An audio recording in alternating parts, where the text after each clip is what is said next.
Hey, what's good, everybody? Welcome back to the Fryar Place. Yeah, that's where we are today. It's Friday night at 7 p.m. This is the Fryar Place. I'm Irving Fryer, your host, and this is where the conversations are fire. Want to give you all a chance to connect with us. Come on. I see in my monitor that there are a few of you who are on right now. You're watching. So please make a comment. Throw your name in there. Let me know who's watching right now so we can acknowledge you. We got a great, as always, I don't mess around, y'all. I know people. I know some people. We got a great, very, very unique. No, not a football player. No, I don't, maybe it could have been a former athlete, but not that I know a professional athlete. But the testimony, good God from Zion, the testimony of this sister is going to blow. If you wear a wig, it's going to blow your wig off. Yeah, what's going on, Mark? I see you. Courtney, good to see you too. Y'all stay with us tonight. All right, stay with us because you need to hear this testimony of this young lady that I'm going to bring on in a minute. Mama, I see you. My mother is watching right now. Good to see you, Mama. She said, acknowledge me, Mom. Okay, Mom, you're acknowledged. You're always supporting, Mom. You're on every week. Thank you. Regina Schreiner, good to see you. Omari, oh gosh, you're gonna make me mess up your last name. Is that Omer? I'm sorry, Omari. I can't see. Omer, yeah, Dr. Omer. In the medical director of, okay, that must be our guest doctor. Yes, I see her shaking her head, yes. Okay, I got a bunch of people whose names I don't know, I'm not familiar with. That's great. Terry Miller, Julie, I see you. We're going to acknowledge you as soon as my guest gets an opportunity to tell me how to pronounce your last name. But before we bring her in, we have to pay the bills. Watch this, and we'll be right back right after this. In Lancaster County, Pennsylvania, there's a slightly slower pace of living. That's also where you'll find the home of Stoltz Fish Structures, where quality, integrity, and world-class customer service are more than just a way to do business. It's a way of life.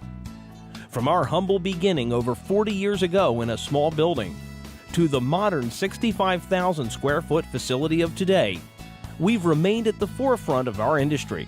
Everything from gazebos and sheds to garages and pergolas, and everything in between.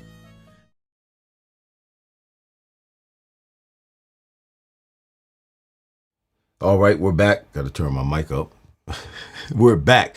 I'm not going to hesitate. I'm not going to prolong it. We're going to bring my sister in. Some of you may not know who she is, but it looks like I got a bunch of people who are watching right now who do know who she is. If you don't know who she is, by the time this show is done, you will know who she is. She's got a great spirit about her, and I'm just going to bring her in. Then I'll tell you why my sister and her, what's going on, and why I'm so excited about her being in on the show today. So, everybody, put your hands together. I think I didn't unmute her. Yeah, put your hands together for Julie Brown is in the house. What's going on, sis?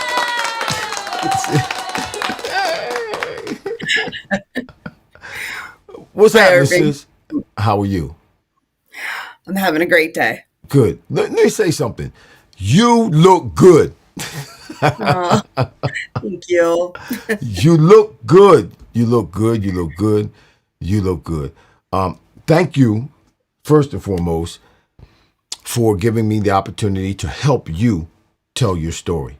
Got a bunch of people who watch, not maybe live, but afterwards, there's people who just continue to watch these shows. So thank you for coming on. And, you're an inspiration to me. You're an inspiration to me. I want to say that first. For those of you who don't know what the heck I'm talking about, and you probably don't know what the heck I'm talking about, unless you know Julie Brown, JB, we're going to call her. She is a COVID survivor, spent months and months in the hospital, the brink of death twice.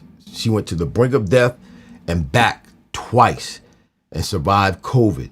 And there's other obviously tentacles that go along with that. But many of us know, obviously all of us know about COVID, but many of us had people who passed away. We had many people who contracted COVID, people who experienced COVID. God blessed me, and fortunately, I never caught COVID and never had to deal with it. But I've heard many of stories, and I've had many people that I've known personally pass away during COVID, and it was sad because during those times they couldn't have people. They weren't bringing people into the hospital. You couldn't have visitors, so those people died alone, which was horrific in my opinion. It was horrific. It was a very tough time. But this sister right here, y'all, that's on my show today, she made it. She pressed her way. The will to live and her perseverance and just human ability to hang in there and to be patient and to want to survive and to want to live. She's all of that. She is all on the other side. She's all of that. And I want her to tell her story, and I want you to hear her story. Julie, you kind of describe it in the forefront of your book, and we're going to talk about all that, and we're going to show the video of you coming home and all that kind of stuff. But you talk about being on a COVID coaster in your book, and I thought I'm like, wow, that's pretty clever. Talk. Go ahead and tell your story. Tell your story. I kind of set it up for you. Everybody who's watching right now knows about COVID. I've got a bunch of my sister's on right now. Brittany Clunk, is that correct? Brittany Clunk, Loving My Destiny. That's one of my followers. Eddie Casper's in the house. Christopher Markle, yes, that's with you. I don't know how to say that. I don't know how to say that. I'm sorry, Van. You said, hi, I'm here, Julie. I don't know who that is. No, it says Van de It's Liz Van de Voort, yes. Okay. Oh my gosh. Whatever she wrote there, first of all, I can't see it. I'm trying to figure it out. These are your people. Patrick Clunk, Kelly McCaster, Regina Schreiner, Julie. What's Julie's last name? Kavanaugh. What? Is it Kavanaugh? No. Anton. I don't know what it is. Anton Seco? I don't know. I can't. Sure. I'm horrible with names, and I'm trying to pronounce them. Anton Nakio. She had me in pulmonary rehab, so yeah. Okay, can she please? Can you write something that helps us to understand, or at least me, to understand how to say your last name? I mean, I hate it when people.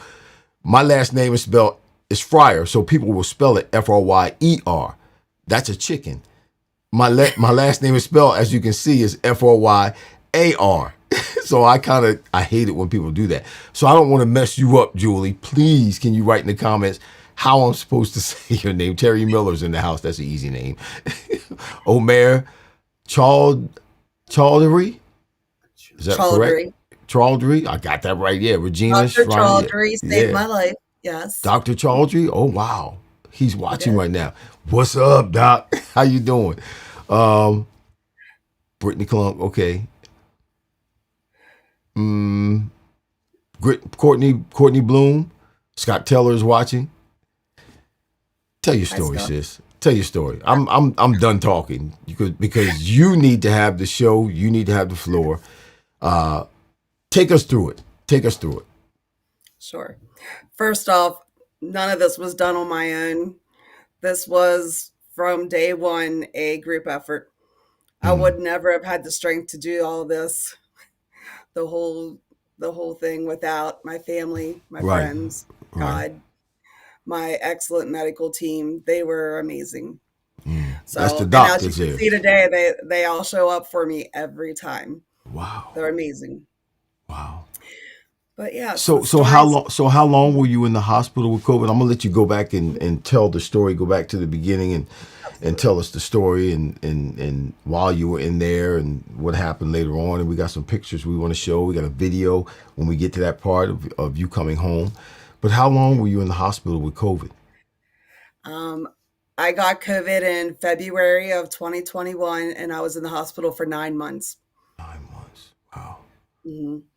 So I had COVID for about a week at home, and Hmm. then when it got bad enough that I needed to go to the hospital because I couldn't breathe, I ended up going to the ER 3 times. So the first 2 times they looked me over and sent me home because I didn't have pneumonia. I only had, some of the symptoms, and it just Uh-huh. wasn't bad enough because remembering back to that time period, the hospitals were packed full. They Right. didn't want people in there unless Right. they were critical because they needed the beds for Right. all the critical people. Can So I it ask you? wasn't Can I ask you until one question before you move forward? How do you think? And I'm sorry for interrupting you, but I think this is important for like myself because I never caught COVID and I've tried to avoid. I still wear masks on planes. Certain places I go, I still wear a mask because I'm just like, okay, if people are going to be close to me. I need to. I don't know how this thing is contracted. How do you think you contracted COVID? How do you think I you got believe it? I got it through work. Okay. I worked in a manufacturing facility of almost 500 people, and it was all over the place there. And actually, one of Oh, my close coworkers had it the weekend before, and I didn't know it. and they were still So, coming to work. well, he didn't know he had it. Okay, Lord. In all due respect, he didn't know he Well, had yeah, it. right. At the beginning, we just didn't know what was up with it. Yeah. Oh, got you. He I had a got you. cold. He had a Right. cold. Right. Right. So he called me that following Monday, and told me he had COVID. So I had to quarantine because that's what we did at work. So I quarantined that day, not having any symptoms. That next day, I took a COVID test and I was positive, but I didn't even have symptoms yet. Wow. So it wasn't until a couple days later that I started to get symptoms, and within a week, I was in the hospital. And what were those symptoms, and what was happening with your body? I mean, did you and because of what was happening, is that why you went to the hospital, or did you go to the hospital for some other reason? I mean, not. I No, mean, I obviously, you it knew something started was off wrong. Yeah. right. It started off with a fever, just body aches. Uh huh. It felt like the flu. But Okay. then the cough is what got horrible. I could not stop coughing. Mm. So then I had a couple of virtual visits with my doctor. They had me get a pulse ox for my finger so that I could monitor my oxygen levels. Hmm. When it got to 92, I went to the hospital. Okay. Okay. So yeah, it was really for my breathing. It was the coughing and the breathing. My lungs were deteriorating. Okay. Yeah. And that's, So I mean, yeah, is that what, again, I'm not familiar with COVID, but is that what COVID does? It attacks your lungs and causes your lungs to deteriorate? it does. Okay. Wow. Yeah. Wow. So you get to the So hospital, you find you got COVID, you get to the hospital, you can't breathe. What starts happening then? yeah, they took me straight to intensive care. Mm. That was a crazy day, because you just have doctors and nurses all over you. I have oxygen put on. I couldn't control my bowels at that point. My body was already starting to shut down. Mm. So that's the high flow oxygen that they have on me there. They kind of step you up when it comes to oxygen levels. So just the oxygen like this to start, then they go to that high flow oxygen. That's Then a why couple days, it's a bigger tube. Yeah. and it pushes that oxygen down your throat. It's Wow. much more forceful. It's loud. It's actually very annoying. Um, I can't look. I can't even imagine, sister. You're a soldier. I'm so happy to know you, and I believe this is what I believe. This is going to sound absolutely crazy, but I believe because we've connected now, that I got some of, you're giving me some of what you got because I'm listening to your testimony. That's just how I am. I'm getting some of what you got. That perseverance, that toughness, that human desire to survive. I'm getting that from you. I'm getting that from you. Because You gotta love this life, right? You gotta love it with all your heart. Yes. Yes. Hmm. Yes. Yeah. So go ahead. So you're saying Yeah. that's they're forcing oxygen down your throat, up your Yeah. nose, in your lungs. Right. And I Wow. have all kinds of medicines, so antibiotics and um, antiviral medicines, and anything new that they could find. Like my husband was asking them, whatever's new out there, even if it's not approved yet, give it to Right. her. Just give her whatever it is because she's deteriorating in front of her eyes. She is Wow. just getting worse and worse every day. And you know we're watching machines take over, and Hmm. that's really what it was. So after the high flow oxygen, they take you to a mask that they put over. It's called a BiPAP, and that is put on, and you're breathing through that, and that it just keeps getting worse. And as I'm on machines more and more, my stats keep going down. And then finally, after 2 weeks, they're like, the machines aren't doing it anymore. You're going to have to go on a ventilator, which really scared us because the people that were going on ventilators, they weren't coming off. And we knew Hmm. that. Hmm. Hmm. Um, one of the hardest things at that time was I had given COVID to a couple other people in my family, Mm. including my mom. And my Wow. mom ended up being in the intensive care unit right beside me. And Lord. she had already went on a ventilator. She was 86 years old. She was fighting it right beside me in the next room. And it was tough.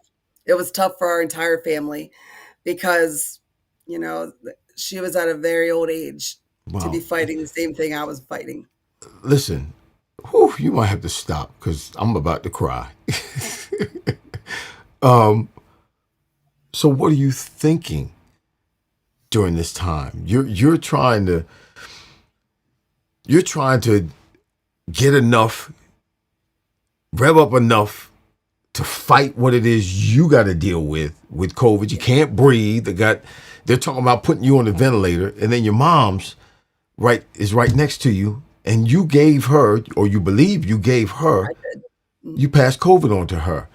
I did. What is going through? Please, what is going through your mind at that moment? And I want you to say this because, and I'm not sure I know where you're going with it, but I know there are people who are in positions or who are in positions where, or in places, or in a season in their lives, or in a situation in their lives where this kind of thing is going on, where it's very easy to blame themselves. It's very easy to succumb to the situation because it's not just one thing about them, but it's something indirectly including them that is life changing.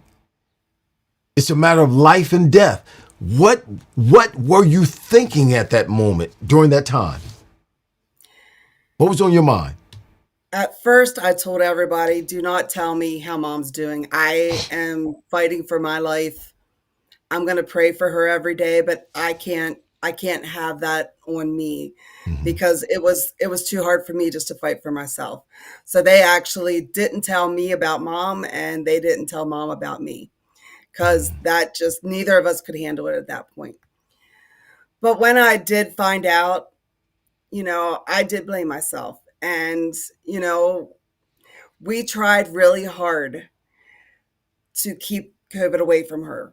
Hmm. And, we were at her house when I didn't know I had COVID. And for quite a while, I did blame myself. And then honestly, I don't have that kind of power to take a life or not take a life. It is not within me. If that happened to her, that was her journey. It is Hmm. not my journey. Hmm. And, that each person is different and none of us have that power. Right. So Right. At that point, I just felt that it was her journey to go and get COVID, and it was my journey to get it. And everybody else that didn't get it, that was their journey.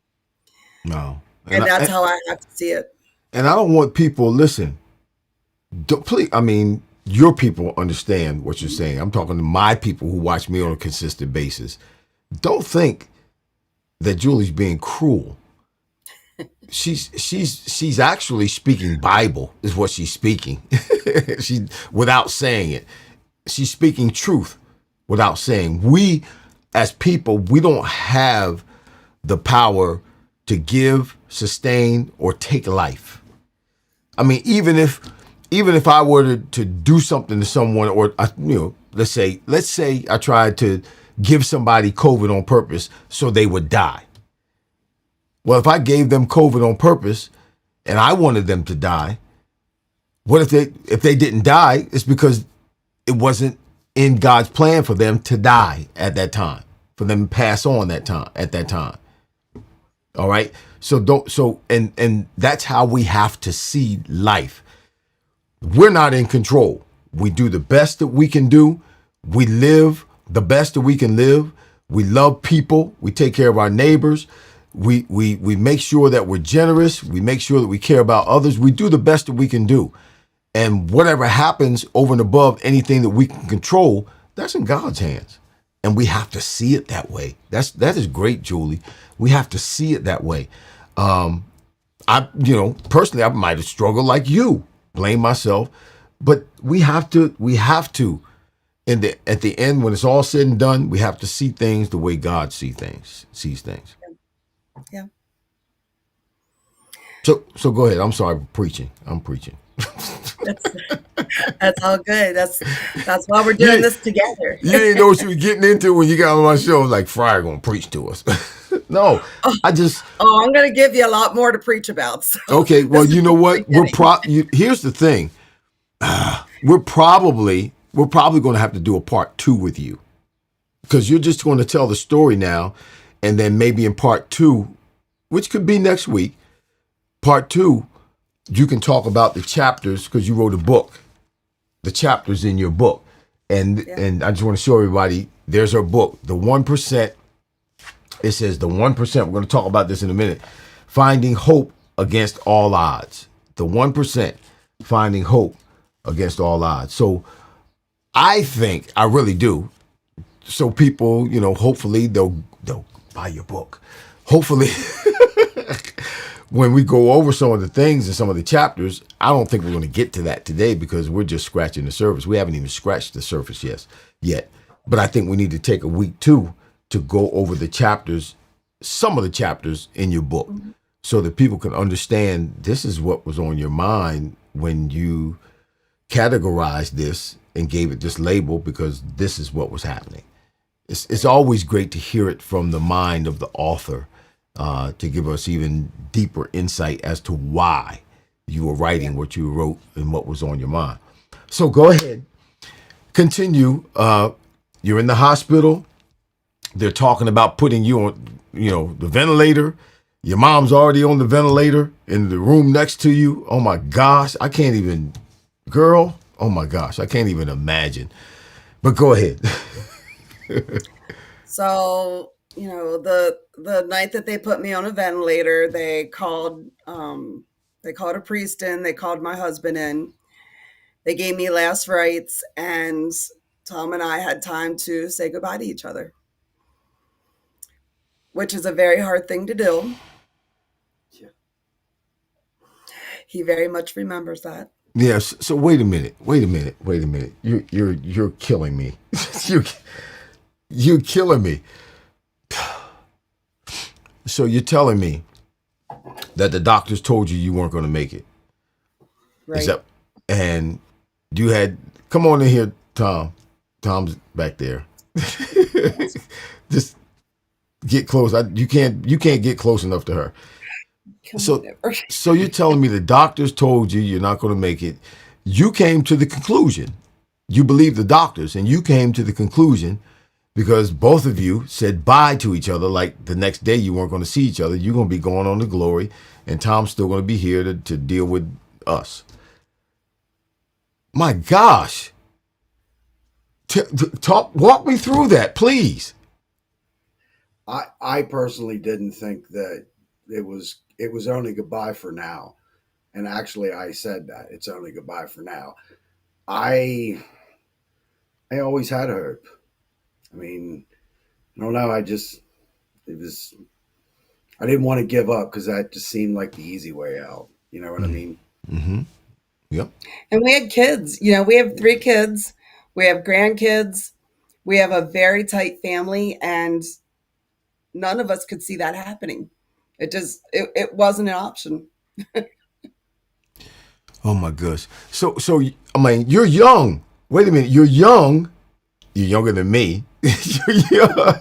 You're young. And obviously COVID was something new, something that we did not see coming. Some people knew something was going to happen in terms of a pandemic, and were kind of prepared for it, but we didn't see it coming. And when it happened, when you were in the hospital and they were trying to figure out what they were going to give you, they didn't know how to deal with it either. The people in the hospitals, it was something brand new. We didn't have any cure for it. That was developed after thousands of people had passed away because of COVID. And even now, COVID's not going anywhere. It's Right. for those of you who are watching, it's like the flu. The flu has never left us. It's still there. We just have it under control, so to speak. And COVID is going to be the same way. You can still catch COVID. So be careful. Yes. You can still catch COVID. And if you have a cold or you're having problems breathing and it's a little bit extreme, get a COVID test, please. They actually make you do that before you go to the doctor's office for your checkups and stuff. Mhm. But can the two of you please? Oh my gosh. Y'all are my heroes. You're my heroes. You're my freaking heroes. For better, for worse, for sickness and in health, for richer, for poorer. That's what the vows say. Yes. It did. And you guys hung in there together through all of this. And I know, because I can see it in your eyes right now, I know you're more of one than you have ever been in your entire marriage. Absolutely. Going through this and making it onto the other side, and looking back and looking at what we were able to do and accomplish together. This is a matter of life and death. You're saying goodbye to each other. Can you talk to me about that night, about that moment? I know for me, it was actually early in the morning when I was called in, and I headed straight in. The priest came in to give her the not necessarily last rites, but anointing of the sick, um, and I had to sign some papers when she didn't want me in the room, and I didn't want to be in the room when they put her on the ventilator, Mm-hmm. and I had some things I had to sign off on. Because now I'm in charge of her health. I'm the one that has to, has the ultimate decision, which I never in my wildest dreams thought that I would ever have to do that. But yeah, I was out of the room for about 20 minutes, and then after they sedated her, Mm-hmm. and once she was under, I spent a little bit of time with her, and then I immediately went over to my youngest daughter's house to I had to let everybody know what was going on, and I needed to go over to my youngest daughter's and comfort her because I knew it was a big struggle for Mm-hmm. Hi, Courtney. her. Hey, Courtney. That's Courtney. Okay. Colin Gallagher is on too. James Hicks, my moderator. James, good to see you, brother. Thanks for being. Stay strong. He says, stay strong, Julie. That's my moderator. He's actually in California. He monitors my shows and does things. Yeah, he edits my shows and things for me all the way in California. Actually, I have Matt Keeper who's in Bangkok. So it's amazing what you can do with modern technology. Yeah. Absolutely. Can I ask you this, Julie? When they sedated you, what do you remember about that? Nothing. Nothing. Dog, I thought I was gonna get some real good stuff. No. What I do remember is when I got anointing of the sick. It was right before we had our conversation. The priest was in, and I I absolutely was blessed by the Holy Spirit. I felt it. Well, I there was a strength that came in me enough that when we had our conversation and he was losing it, rightly so. Hmm. I don't know if I even cried because I had this strength in me that I wouldn't have normally had. And it is an unexplainable strength, but thank God I had it because I swear that's what gave me the strength Hmm. to get Were, through the battle. were you thinking at the time that, okay, I can feel God's presence in my body on me? I'm going to be all right. Were you thinking that? I actually felt it the night before. The night before I had kind of given up and I'm like, I can't do this anymore, God. I literally can't do it. I I went to Catholic school. I know how to pray, but I don't know how to give myself over to God. I don't know how to do it. And I finally said, I'm done. So I'm yours. And if I'm supposed to live, I'm supposed to live. But I can't do this anymore. I have done everything. I've done all my breathing. I've laid on my stomach for like 16 hours today. I've done everything I can. And I can't do it anymore. So I'm now in your hands. And if you want me to live, you're going to have to help Wow. me. And I can tell you, I heard a voice. I don't know what he said. It was a very calming voice, and I fell asleep. And I wish I know what he said, but I don't remember.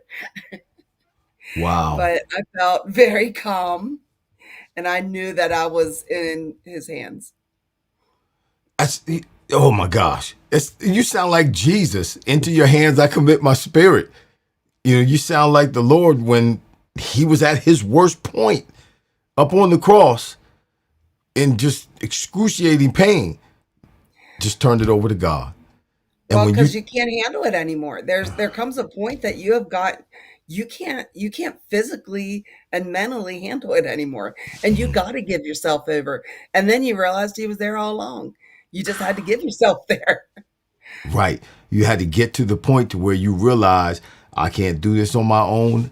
And not only realize that you can't do it on your own, but come to a point of submission where you Yeah. surrender, where you just gave it up. I mean, totally, because you're at the brink, according to the doctors, you're at the brink of death. Yeah. And that's a serious commitment to God. That's a serious surrender when you know, or you think, I should say, that this is it. We don't know what's we don't know how to transition. We don't know. I mean, that's one of the things that we as people, our human beings, are kind of fearful of, and that's death. Because Yeah. yeah, we believe certain things about the transition, but we don't know because we never transitioned. So there's a Right. little bit of an apprehension there when it comes to that. But you stood strong, and in the midst of it, I mean, for real, for real, for real, because there were a lot of question marks about people who had COVID and were in the condition that you were in at the at the level that you were. And I'm not saying a high level, but it was a place where you were where most people die. Yeah. And that very easily could have been you. And at that point, you turn your life over the or turn the situation and your life, put it in God's hands.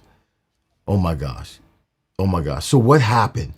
What happened over the course of the next few days, I guess it was, once the doctors came in, once the priest came in, and once you two had your talk together?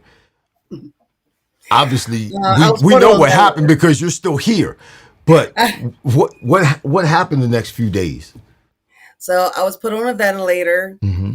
and within 24 hours, it wasn't working. And they said that they're at the highest level of the ventilator, and that is not going to save her life. So they made an emergency call to a regional hospital, and asked them if they had a spot on their ECMO unit. Have you ever Hmm. heard of ECMO? No, I've never heard of ECMO. What is that? Okay, ECMO. Dr. Chaudhry, I'm going to get this right. Chaudhry. That is, yeah, that's my doctor's on here. Uh-huh. Extracorporeal membrane oxygenation. Oxygenation. It Yeah. is, Oxygenation. it's Yeah. advanced life support. It is the Okay. highest level of life support. Wow. ECMO. So And there's that's what. only a few of these machines, and they are very specialized people who run these systems. Hmm. So what it does is it takes the blood out of your body and it runs it through machines and puts it back into your body. So it does that oxygenate. Oxynize. I can't even say it. Oxynize. Boy, I'm not even gonna try anymore. Oxynize. I can hear it in my head. Oxygenation. Oxygenation. Oxygen. Uh, so yes, it But does. it puts oxygen into your body. It takes over for your heart and your lungs, and it gives your body a vacation. That's what Okay. Dr. Children told me. I was on vacation. Was you on vacation? Oxygenization. Yes. That ain't right. I didn't say it right. So I went on vacation for 3 months. For 3 months you were like incoherent, just out. You don't remember those 3 months?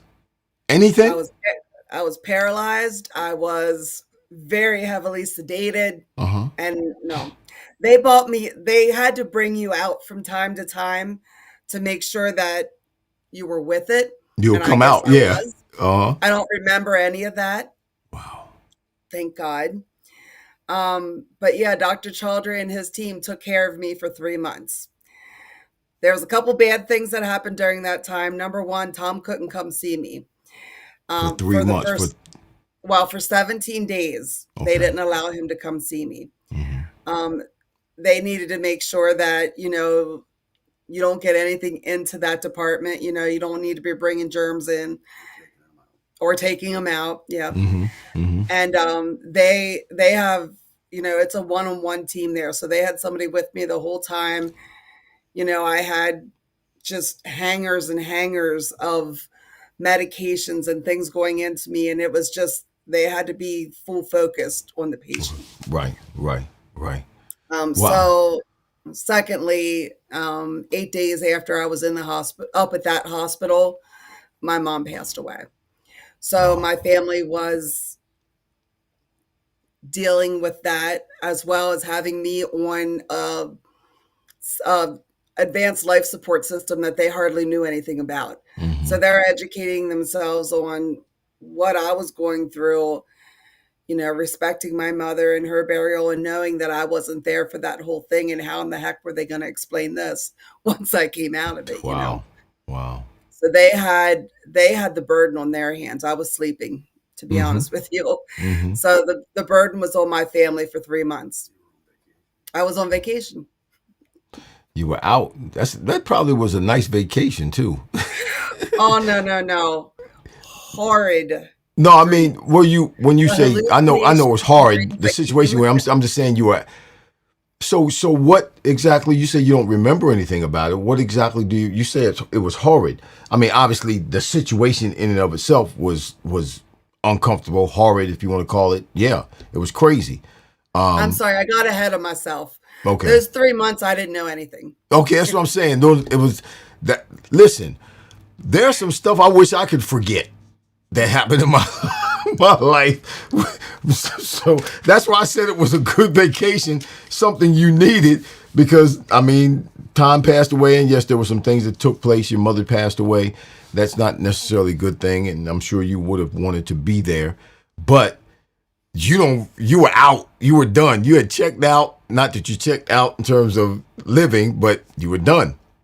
That was a peaceful time. That was a peaceful time, not having to deal with They told anything. me that, somewhere deep in me, I must be a fighter because Yeah. other people were there and they weren't making it, but somehow, like this roller coaster, and Tom called it the COVID coaster. And it really, for them, it was every day. my numbers would go up, and then they'd turn the ventilator up, or they'd turn the ECMO up, and then things started to be better, so they'd turn them down. I'd get an infection. Wow. Something would happen. They'd have to turn it all up again. And it was just this constant roller coaster. Wow. When you came out after 3 months, where are we at that point?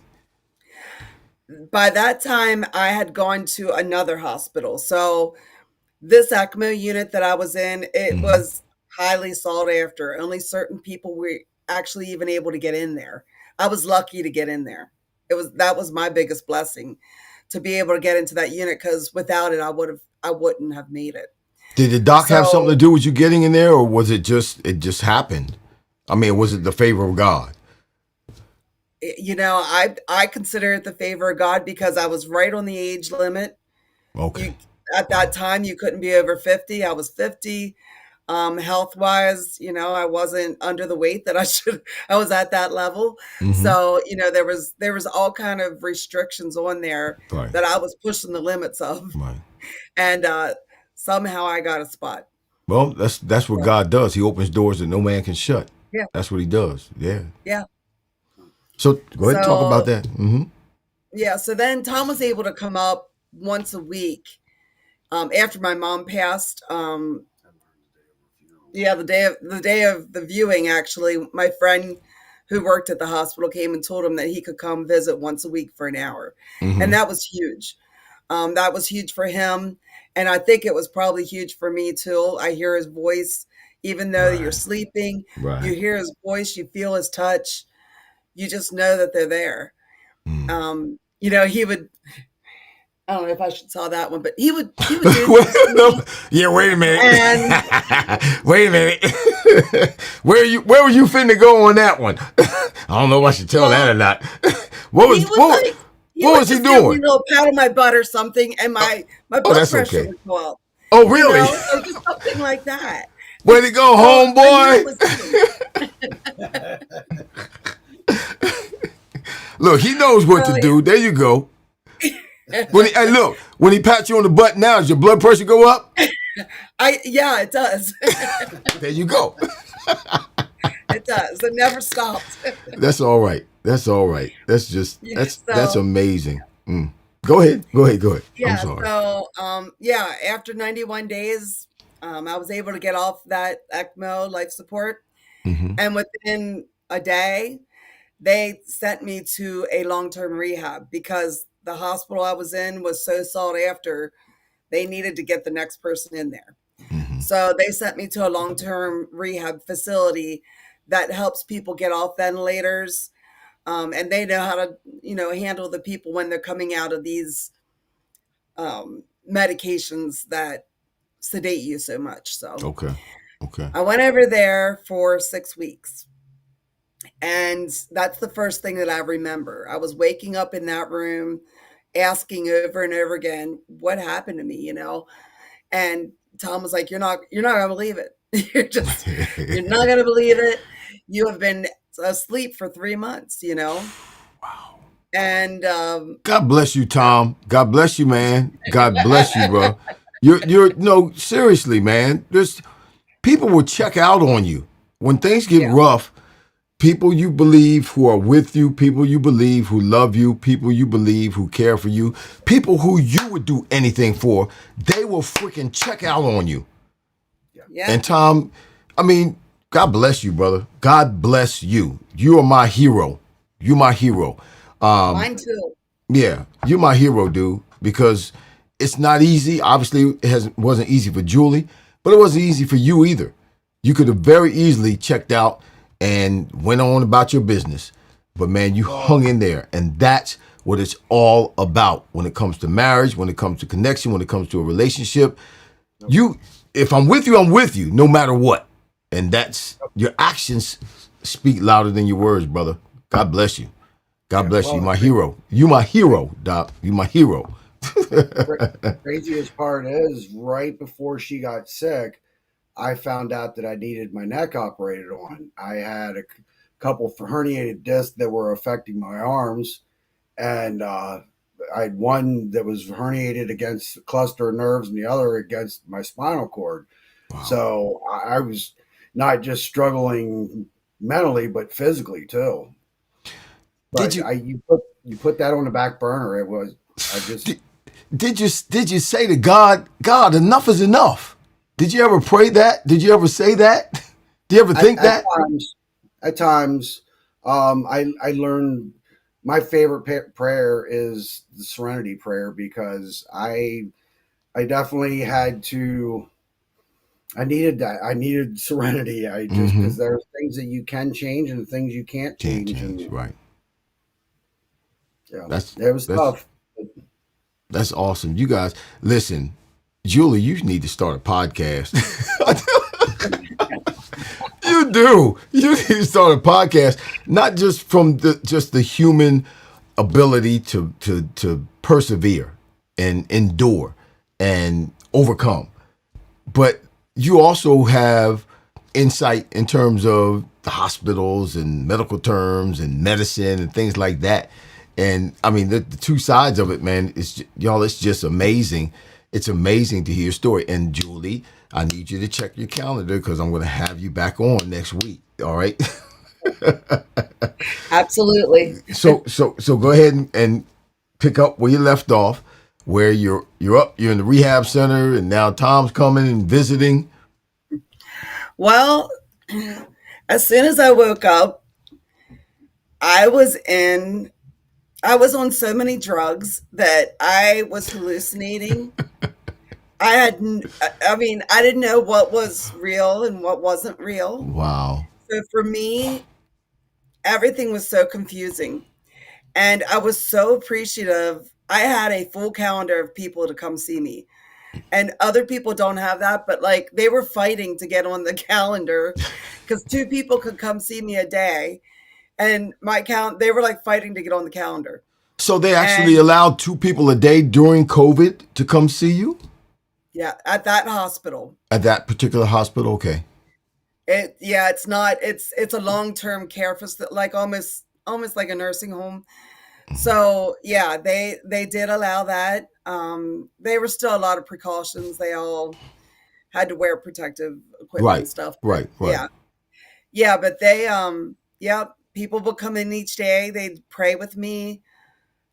They would talk to me, but obviously I was on a ventilator, so I couldn't talk. There was no Mhm. talking for 8 months because I was on a ventilator for 8 months. So I didn't, as much as I like to talk now, I couldn't talk at all for 8 months. Well, you trying to catch up.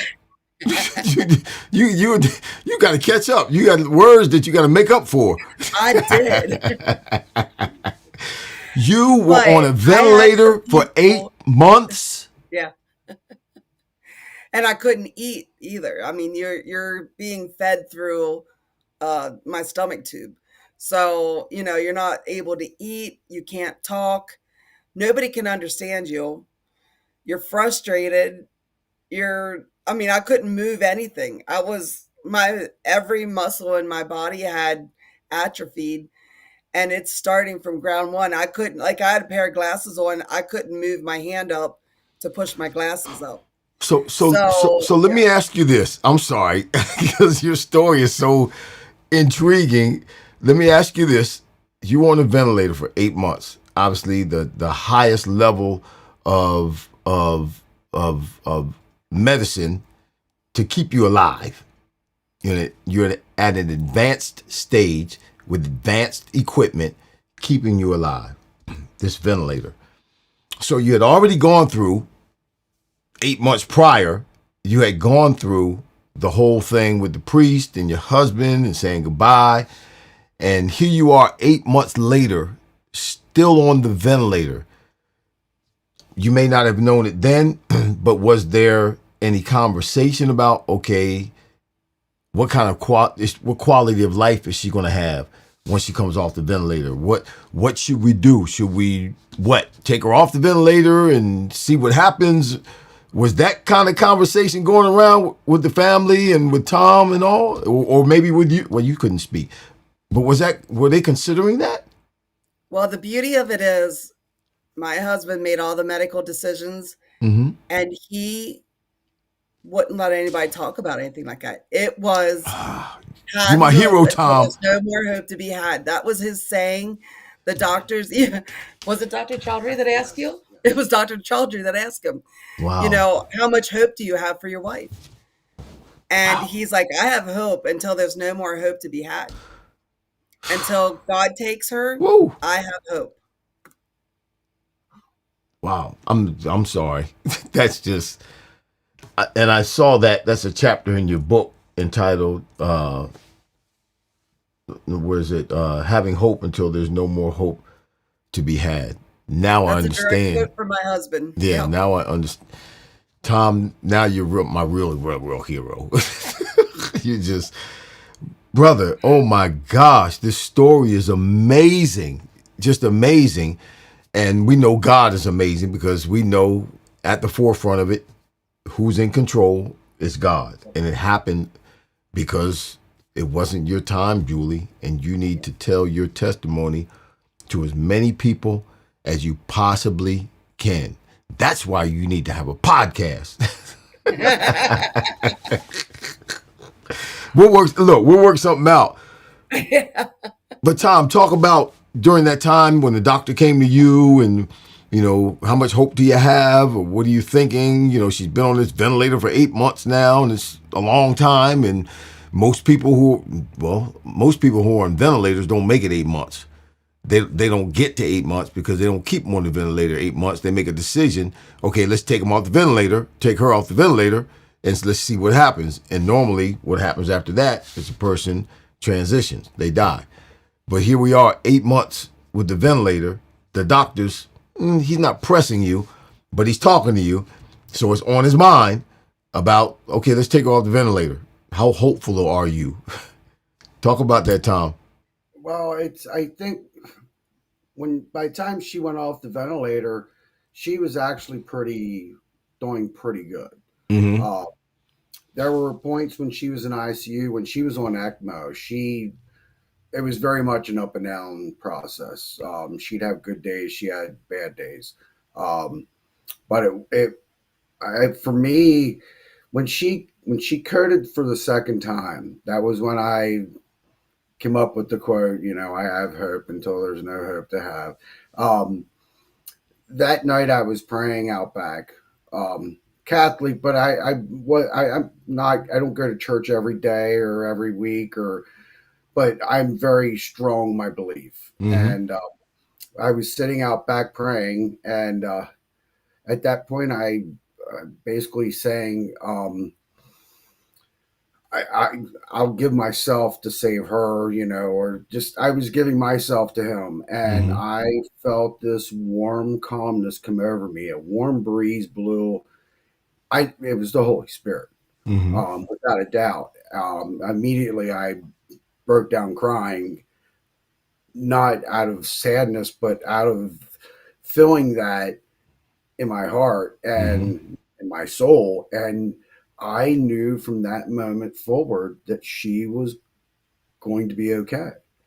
No matter what, because and my prayer was, whatever you do, please, help me get through this because I'm struggling and I need you more than ever.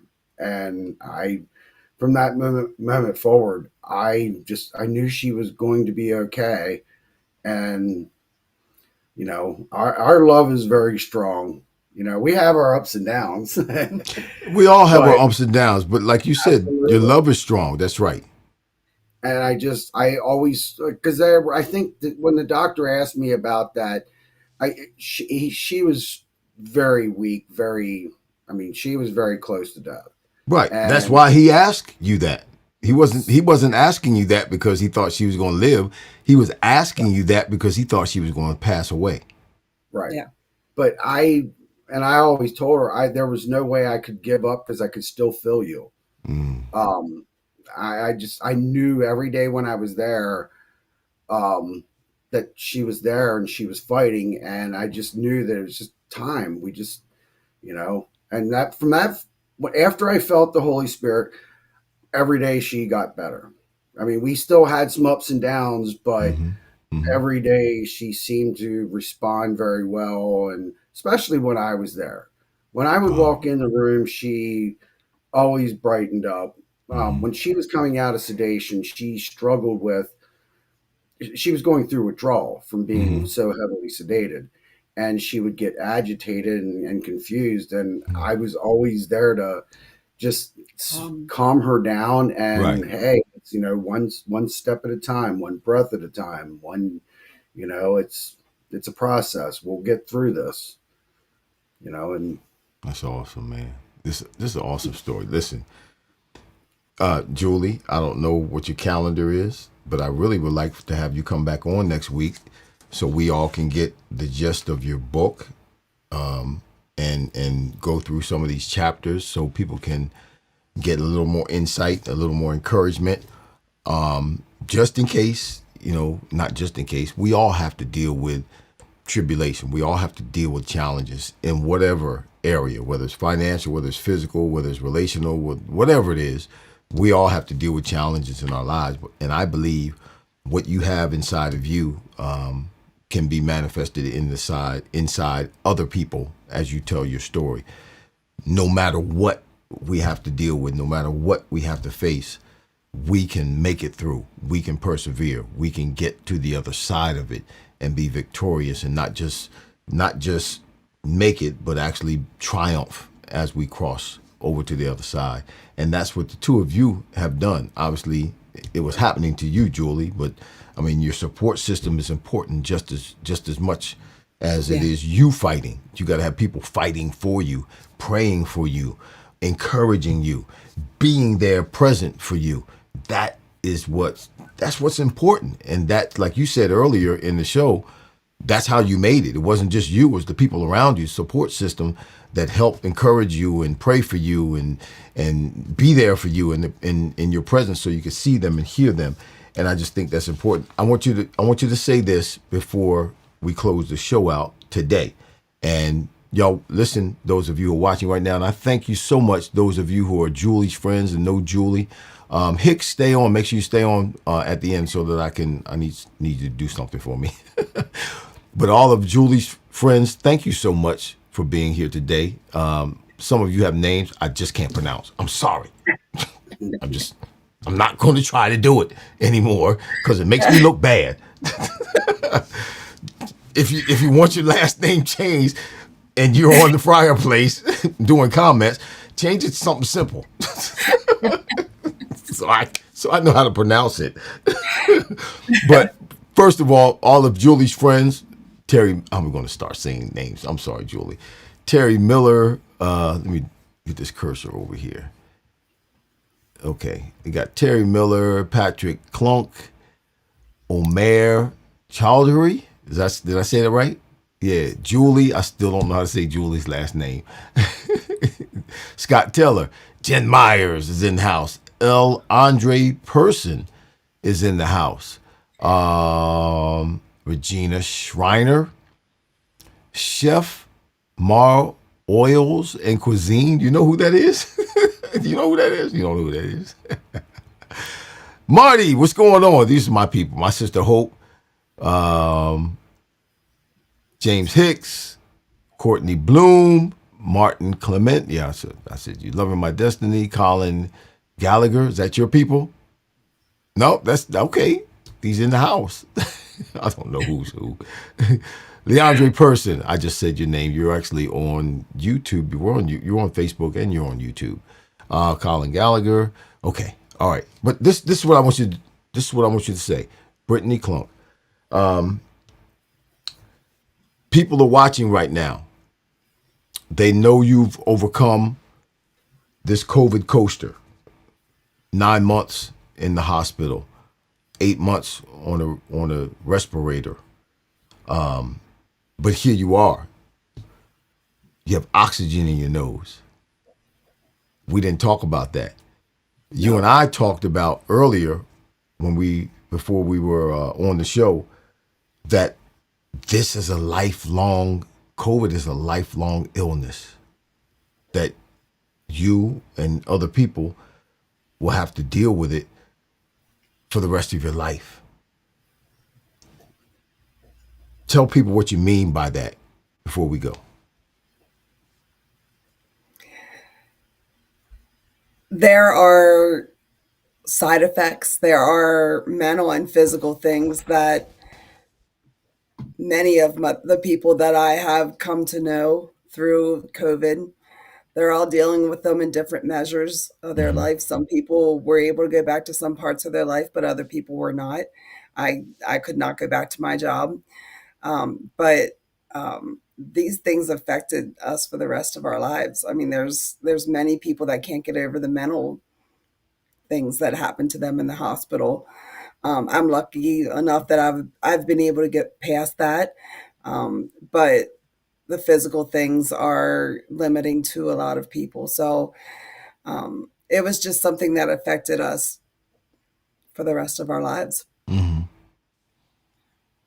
So, are there people, do you know, and maybe you don't, but are there people who have contracted COVID who are able to walk away after, getting better, able to walk Mhm. away with no side effects? Yeah, absolutely. I mean, there's all different types Right. of COVID and how bad people got it, and Mm-hmm. there's people that are much worse than me. I mean, I have a couple of appendages that aren't here anymore, and my feet are, I have problems with my feet, drop foot, and I lost some toes. Mm-hmm. But I know other people who actually lost their whole foot or lost their whole hand. Wow. They can't walk at all anymore. There's just different variations of the disease Mm-hmm. and the long-term effects of it. Um, yeah. Now, is that because of the inactivity when you were on the respirator and you weren't all those months you were The thing about inactive? ECMO, yeah, the thing about ECMO is it does a lot with your heart and your lungs, but it doesn't pump it out far enough to get to your fingers and your toes. Wow. So there were many people that were on ECMO for an extended period of time that lost fingers and toes. Like Wow. all of my fingers and toes had necrosis on them, a black covering Mm-hmm. that was all over my fingers and a big blister on my foot, just because it didn't get the circulation that it needed during that time period. But that wasn't the priority. The priority was keeping the body alive. It was the little things like getting everything to the fingers and toes. You just wanted to keep them alive at that point. Mm. What is your? This is the last question, and I'm going to ask you this again next week. Okay, when we close out, what is your message to people? My message is you control your life. So all these things can happen to you. Your attitude and your belief system, that is what controls your life. So somebody can throw something, I'm not sure they can throw anything much harder, worse at me than COVID and a 9-month rehab of that illness. But I love my life more now than I did before COVID because, sometimes you get these obstacles in life and you really get to open your eyes and you open your mind to what life is really about. And I got the absolute pleasure of being able to see how much my friends and family love me. They Mm. showed me in tenfold. I can't feel more loved if I wanted to. Wow. And I've seen it, I've felt it, and I pray that everybody gets the opportunity to get that before they die, just not in the way that I did. Mm-hmm. But positivity is something that comes from within, and your life can be positive just by your attitude. Mm. It's almost sad that for most of us, in order for us to appreciate what we have, and in this case is good health and strength, it's almost impossible for us to appreciate what we have until we The almost don't have it opposite. anymore, or until we don't have it anymore. And Yeah. then we learn how to appreciate. And we wonder why we go through trials and tribulations, because we have to learn that this life is precious, I'm sorry, precious, and people are precious. and we should love on one another and be concerned about one another and be there for one another and treat other people right, because they're no different than we are. We're no different. We're all human beings, and we all have a lifespan, and we will all die at some point. We're all gonna pass away. Guaranteed. At some point. So listen, are you available? I guess we can talk in private, but are you available next Friday? I am. You are? Yay! Yay! So next Friday I'm going to show the video of you coming home. I didn't show it today, and that's great. So we have more footage for next week. We'll save that footage for next week. Next week, everybody, we're going to talk about Julie's book. The book that's entitled, let me put it back up here again. The book that's entitled 1% Finding Hope Against All Odds. We're going to go over several chapters in the book. Those of you that want to get it, you can get it on Amazon. I have the audio book. I got it the other day. These are the chapters we want to try to cover next week, just to give you a heads up, Julie. Chapter 1 is entitled A Day to Remember. Chapter 3, Becoming a Statistic. Chapter 6, Prayer and Warriors Assemble. Chapter 8, Having Hope Until There is No More Hope to be had. Chapter 10, Pneumonia 2.0. Oh my gosh, I got to hear about that. You are a toughie. You're a tough one. You are a fighter. Chapter 11, Trust the Process. That's hard to do, y'all, when you're in the middle of a crisis and you are the crisis. You want to trust the process? Yeah, right. No, get me out of this. Whew. Chapter 4, Our New, and this is great, Our New and Improved Life. Chapter 16, which is the last chapter, Miracles Do Happen. Miracles do exist. Wow. This is, yeah. I got the audible book. I'm probably going to listen to this 2 or 3 times. 2 or 3 times. Well, Julie, what do you want to say to the people before we go? Thank you.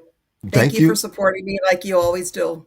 What is there? What are you doing? You have something going on that supports these challenges, or where can people find you? Are you on social media? Where can people find you? I have all kinds of things going on. Oh, that's good. That's good. I'm on Facebook. I post there almost every day. Mm-hmm. I have one for my book. And then I have a Facebook, a private one as well, but I'm putting positivity notes on there every day, trying to pull people. Everybody has struggles every day. You know, I did a word of the day for the month of April, just positive words for you to think about and try to get into your life. I post it on Facebook every day. I'm also on TikTok. I do the same thing on there. Mm-hmm. And I try to make some money on TikTok with selling some things, but you know. So they can find you under the bank.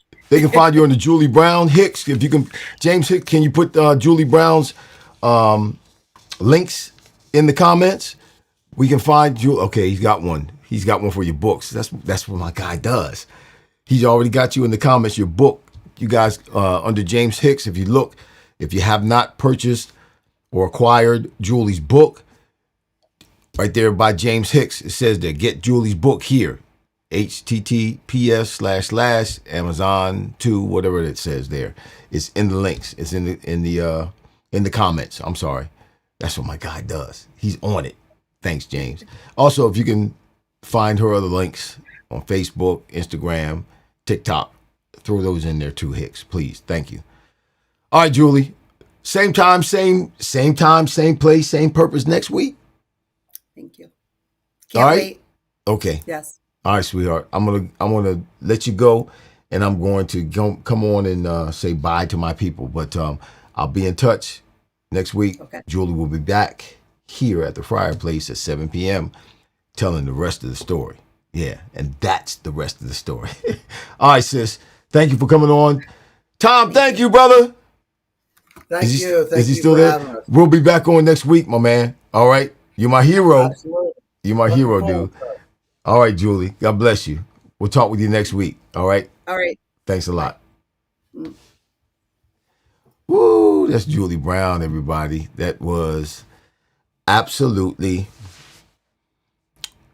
that was just scratching the surface I think there's a whole lot more that we can discuss, that we can talk about, that we can find out about in her journey. They call it a COVID coaster, catching or contracting COVID at its peak and going 9 months in the hospital, 8 of those 9 months on a respirator and surviving. Yeah, there was some loss. She said she lost a couple of toes and, there's some things that aren't quite back to the way they used to be with her body, but she's alive and she's well. And she's got a story of not redemption, but a story of restoration. Woo! Restoration, which is awesome, y'all. Listen, Scott Teller, I see you, brother. Julie, are you going to tell Irving that you are a cowboy? No, she's not going to tell me that. She didn't tell me that. Why'd you have to write that in there, Scott? Why you want to just hate her? I mean, yeah, you're not a Cowboys fan, but you wanted to tell on her. No, she didn't tell me that, but I'll get her next week. Yeah, I'll address that next week. And she never gave me any hints whatsoever. And we talked for about, I guess, 15 minutes prior to the show. And we talked earlier this week, too, on the phone. She never said anything to me. Scott, you're bad. That's terrible. So you see James Hicks just threw in the comments, or wrote in the comments, I should say, posted in the comments, Julie's Facebook page right there. You guys check her out. That's Julie's website right there, 1%. Thanks, Hicks. You're awesome, brother. You're awesome. Also, listen, for those of you who are Eagles fans, next, I think it's Saturday, but it's May 17th, is the Eagles Autism Challenge. It's a 5K. You can ride a bike, you can walk, or you can run. I'm going to walk. Okay? I'm going to walk in the Eagles Eagles Autism Challenge next Saturday. 3 miles. I'm going to have a good time. I'm going to take my camera out there. I'm going to do some video and get some scenes and sights and stuff and put it together. But listen, I have a link that you can grab a hold of. Mr. Hicks will put that up as well. My link to the Eagles Autism Challenge. Listen, if you tap that link, you go in and donate. Just donate $1, donate $5. Every little bit helps. And that goes towards my efforts. It's through my link, so we'll have my name on it when the money goes into the account for the Eagles Autism. It doesn't come to me, it goes straight to them. Some of us former players have links like that they've given us as we've discussed, being a partner with them and helping them out. So I have a platform here at the Fryar Place where I'm able to connect with a lot of people. And so if you would be so gracious, as Mr. Hicks throws the link in the comments for the Eagles Autism Challenge on this May 17th, which is next Saturday. It's a 5K, walk, run, or ride a bike. I'm going to walk. I would appreciate it so much. There it is. See it? It's right there. Thanks, Mr. Hicks. James Hicks, he's on it. It's my moderator, y'all. It's my moderator. Fundraiser Eagles Autism Foundation, or Foundation. You can see that right there in the comments. If you click on that, please help a brother out. Donate $1, donate $5. Don't go crazy with it unless you got it like that. Then please do. If you got it like that, anybody who's watching right now, whatever you would tip your waiter or your waitress at a restaurant when you go out and you have a good meal and you spend, $100, $150, whatever you would leave as a tip, please donate that to the Eagles Autism Challenge or fundraiser on my behalf. All right, click that link and follow the directions to give towards that charity, nonprofit. Amen. Thank you. I appreciate it. Also, this podcast, this show was brought to you by Stolfus Structures. Stolfus Structures is a outdoor living products manufacturer out in the Amish country. and they ship sheds and garages and things like that, outdoor buildings, nationwide, and they do it expeditiously, and they do it with excellence, and they do it to honor and to advance the kingdom of God. Stolfish Structures. You can find them. You see them right there. Right. Right there. There it is. Stolfish. Oh, the other way. Stolfish Structures. There it is. Stolfish Structures. I see what that is now. Stolfish Structures. You can check them out on mysheds.com. Stolfish Structures. And if you call them and you order anything, you get 10% off of anything that you order if you mention the Fryer Place or Irving Fryer. All right. Listen, we had a great show today. I'm like overwhelmed. I might be talking a little bit slow in terms of what I normally do, or a little lethargic, but I'm just like captivated by the information that we just were privy to. And it's just amazing to me the fight that we as human beings have inside of us when things get tough, how we can gird up, persevere, endure, and survive, and not just survive, but thrive through hard conditions and tribulation. It's unbelievable, even when it comes to a point to where it's life or death, and we choose life. We choose life. And we fight and we fight and we fight. I really do believe there's something to what Christ said, or what's said about Christ in the Bible when he made the comment, into your hands, talking about God, I commit my spirit. I really do believe there's a point. There's a certain point for all of us that we fight or we give up the ghost. That's just my belief. But I do believe those of us who are fighters have a better chance, obviously, of making it through the turmoil that we have to deal with as life goes on and presents different situations and circumstances to us. You got to hang on in there. And Julie Brown is an example of that. You never know what's going to happen. You never know what God is going to do. The doctors said, no, we're giving up on her.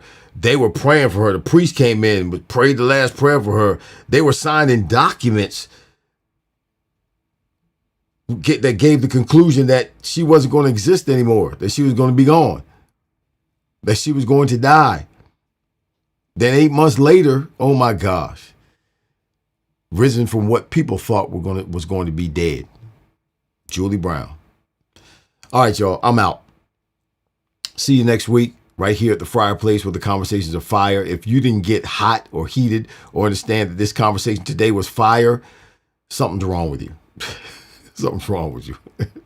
Thank you, everybody. Thanks, James Hicks, for being on today and being my moderator and putting the necessities in the comments as you have. And thank you, all of Julie's friends, whose names I can't say, pronounce. And thank you, all of my followers, my regular followers. God bless you all. Listen, we'll be back next week, same time, same place, same purpose, Lord willing, and the creek don't rise. Treat yourself good and treat other people good, because you reap what you sow. All right, y'all, we're out of here. God bless you. Peace. Lord keep you until we get a chance to meet again. We're out.